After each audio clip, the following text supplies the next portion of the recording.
पाकिस्तानला आंतरराष्ट्रीय नाणेनिधीने म्हणजेच IMFने लोन मान्य केले। भारताच्या सर्व विरोधाला न जुमानता IMFने पाकिस्तानला दिल्या जाणाऱ्या 1.3 अब्ज डॉलर्सचे बेलआउट पॅकेजला मान्यता दिली। पाकिस्तानच्या PMOने जारी केलेल्या निवेदनात म्हटलंय की पंतप्रधान शहबाज शरीफ यांनी IMF अधिकाऱ्यांचे आभार मानले आहेत, पण भारत पाकिस्तानला दिलेल्या या बेलआउट पॅकेजच्या विरोधात मतदान करू शकला नाही। पण भारताने पाकिस्तानच्या खराब ट्रॅक रेकॉर्डचा हवाला देत निधीला विरोध केला आणि म्हटलं की पाकिस्तानने भूतकाळात मिळालेल्या आर्थिक मदतीचा योग्य वापर केला नाही।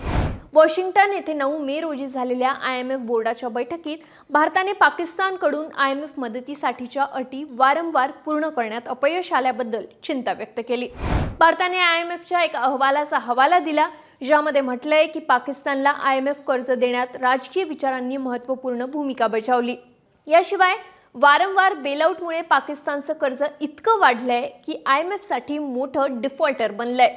IMF कार्यकारी मंडळाने पाकिस्तानसाठी 7 अब्ज डॉलर्स म्हणजे सुमारे 60,000 कोटी रुपये कर्जाचा आढावा घेतल्यानंतर 1.3 अब्ज डॉलर्सचा पहिला हप्ता मंजूर केला, जो 2 वर्षाच्या कालावधीसाठी दिला गेलाय। या विरोधात भारतानेही निषेध नोंदवला होता, पण IMF अधिकाऱ्यांनी पाकिस्तानला कर्जाचा पहिला हप्ता देण्यास सहमती दर्शवली। आतापर्यंत पाकिस्तानसाठी 7 अब्ज डॉलर्सपैकी 2.3 अब्ज डॉलर्सचे कर्ज मंजूर झाले, तर याआधीही 1 अब्ज डॉलर्सचं बेलआउट पॅकेज जारी केलं गेलं होतं।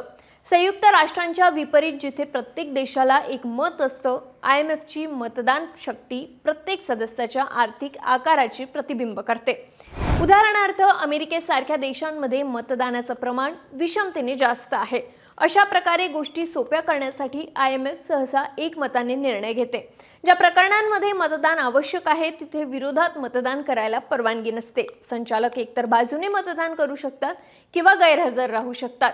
कर्ज किंवा प्रस्तावाविरोधात मतदान करण्याची तरतूद नाही, म्हणून भारताने निषेध व्यक्त करण्यासाठी मतदानापासून दूर राहण्याचा निर्णय घेतला।